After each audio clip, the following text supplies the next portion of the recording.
What if I told you that behind the grand streets of Georgian London, an entire world of struggle quietly unfolded? Welcome to Jaden's History. I'm Jaden, and today we step inside the real life of a poor family in 1700s London. If you value honest, human stories from the past, I invite you to subscribe and join our growing community. Please note that some visuals are symbolic and may not perfectly match every detail of the narrative. Thank you for your understanding. Now, settle in, and I wish you a reflective and peaceful viewing experience. In the early 1700s, London was already the largest city in Europe, and it was growing at a pace the streets could not contain. The population surged from roughly 600,000 at the start of the century to nearly 1 million by its end. If you had walked with a poor family through the narrow lanes of St. Giles or Spitalfields, you would not have seen the polished world of Georgian portraits. You would have felt the press of bodies, the crush of carts, the noise that never fully stopped. Most working families were pushed into crowded tenements known as rookeries. These were aging buildings divided again and again into smaller rooms to meet demand. Outside their door, refuse collected in the alleys. Human and animal waste flowed along open gutters because there was no modern sewage system. Clean water had to be carried in by hand. The air itself carried the sour mix of smoke, damp wood, and decay. This was the physical world surrounding a poor London household. Before we step inside their room, it is important to understand that overcrowding and neglect were not background details. They shaped every hour of their lives. Now imagine standing inside the single room that a poor London family rented in a rookery around the mid-18th century. This was not a symbolic image of poverty, but a documented reality for thousands. The room was small, often shared by 5 or more people. If a second room existed, it was still cramped and rarely private. The ceiling felt low, the light weak. A narrow window faced an alley where voices, arguments, cartwheels, and street sellers carried from dawn until long after dark. There was no running water.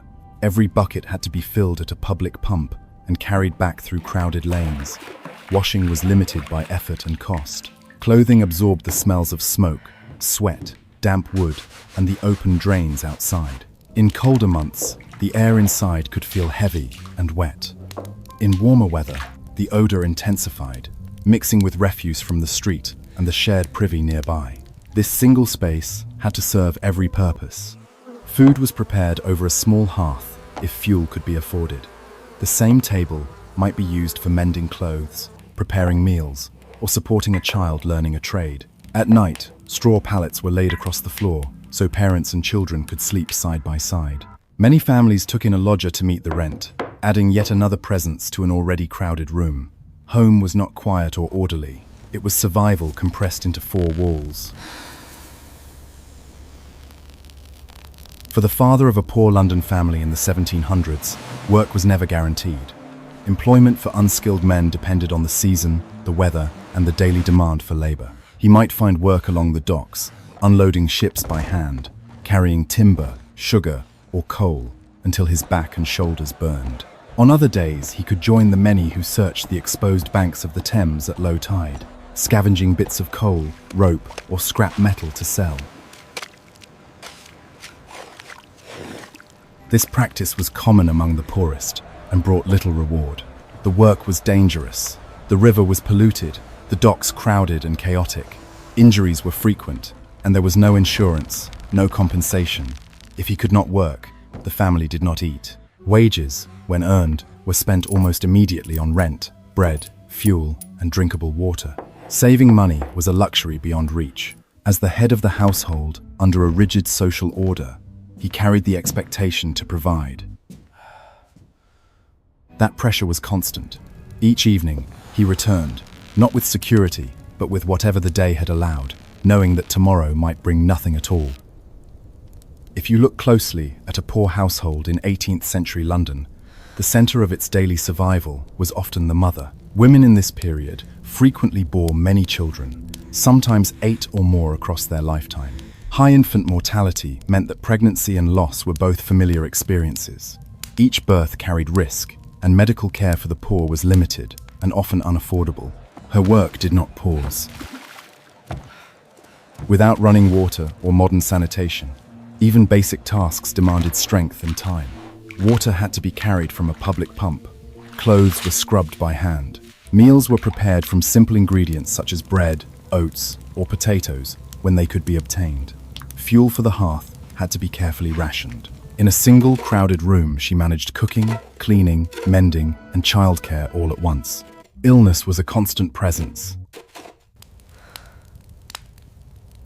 Contaminated water, poor nutrition, and close quarters allowed disease to spread quickly. When a child developed a fever or cough, she became nurse as well as mother, often with little more than home remedies and hope. To support the family income, many women also took in washing, sewing, spinning, or small trade. This was not occasional help, but continuous labor layered onto domestic responsibility. Her day began early and ended late, shaped by necessity rather than choice.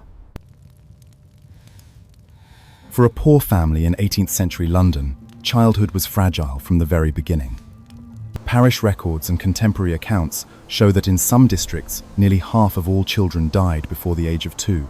Disease, contaminated water, and chronic malnutrition took lives quietly and often. For parents, this meant that joy was tempered by fear. A cough or fever was never just a minor illness. It could be the start of a loss they had already experienced before. If a child survived those early years, life did not become easier.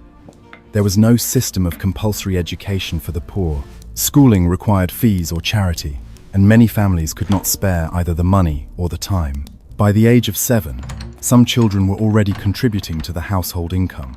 Boys might assist in manual trades or casual labor. Girls often helped with domestic work, sewing, or caring for younger siblings. Not every child remained under parental protection. When disease or accident claimed adults, children could find themselves alone. Some entered apprenticeships arranged by parish authorities. Others drifted into street life, surviving through begging or petty theft. For these families, each child who reached adolescence was not only loved, but statistically fortunate, a living exception in a city where survival itself was uncertain. Food for a poor London family in the 18th century was simple and often insufficient. Bread formed the foundation of most meals, sometimes stretched with oats or supplemented with potatoes as they became more common. When wages were low or work disappeared, even bread could be scarce. Meat was a rarity, usually beyond reach, except on special occasions or when prices briefly dropped. For many households, hunger was not dramatic but constant, a dull presence that shaped mood and energy. Tea grew increasingly popular across Britain during this period, and even poorer families sometimes consumed it in small amounts, often heavily sweetened when sugar could be afforded. It offered warmth and a brief sense of comfort. Gin, however, became something else entirely. Cheap and widely available in parts of London, it provided a temporary escape from cold rooms, empty cupboards, and physical exhaustion. For some adults, it dulled the strain of daily survival, even as it deepened hardship in other ways. As you think about the mother in this household, it is important to understand the legal world surrounding her. In 18th century England, a married woman had very limited legal identity. Under the system of coverture, her property and earnings legally belonged to her husband. She could not vote, and her ability to bring legal action was severely restricted. For a poor woman, this was not an abstract rule. It shaped daily dependence. Divorce was almost impossible to obtain. A full legal divorce required a private act of parliament, a process so expensive that it was effectively reserved for the wealthy. Separation might occur informally, but the law offered her little protection. Domestic violence was not treated by society in the way we would expect today. While extreme cases could draw attention, moderate physical discipline within marriage was often tolerated. Public humiliation also existed in various forms for women accused of disorderly behavior. For the mother in our London room, survival required not only labor, but careful navigation of a system that granted her few rights and little recourse. For this family, the greatest fear was not only hunger, but the possibility of entering a workhouse. Life in the rookery was harsh, unsanitary, and unstable, yet it allowed a measure of independence. They chose how to seek work, how to arrange their room, how to remain together. That fragile freedom mattered. The workhouse offered something different. It promised basic food and shelter, funded through parish relief, but at a cost. Families were commonly separated upon entry, with men, women, and children housed in different wards. Daily life followed strict rules. Labor was assigned and supervised, often repetitive and physically demanding. The intention was deterrence as much as charity. For a father who could no longer find work, or a mother overwhelmed by illness, the workhouse stood as the final option before starvation. To cross its threshold meant admitting complete failure in a society that valued self-support. So they endured the overcrowded room, the cold, and the uncertainty as long as possible. Freedom in poverty, however limited, felt preferable to survival without autonomy. And yet, within that single crowded room, life continued with a stubborn persistence. Among the poor, marriage was often shaped less by property and more by personal attachment. Without estates to secure or titles to protect, many couples chose one another for companionship and shared survival. That did not make life gentle, but it did make it human. Community also mattered. Neighbors in the same rookery borrowed small amounts of coal, watched one another's children, or shared news of possible work along the docks. In a city that could feel indifferent and overwhelming, these narrow streets created tight networks of mutual dependence. Life expectancy for the working poor remained short by modern standards, often ending in the late 30s or early 40s. Illness, injury, and exhaustion took their toll. In that context, every child who reached adulthood was statistically remarkable. Each small milestone, a 5th birthday, an apprenticeship secured, a first steady wage, carried weight. There is nothing romantic about this existence. It was defined by scarcity and risk. But if you look closely, you see resilience rather than despair alone. In the shadow of wealth and power, this family endured, and in enduring, they shaped the living heart of 18th century London. As we close today's story, I find myself deeply moved by the quiet strength of families who endured so much with so little. For me, this is not just history.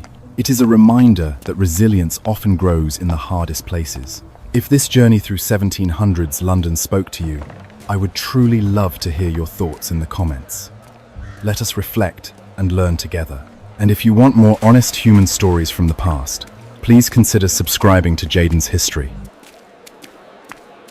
Your support helps this channel grow and keeps these conversations alive.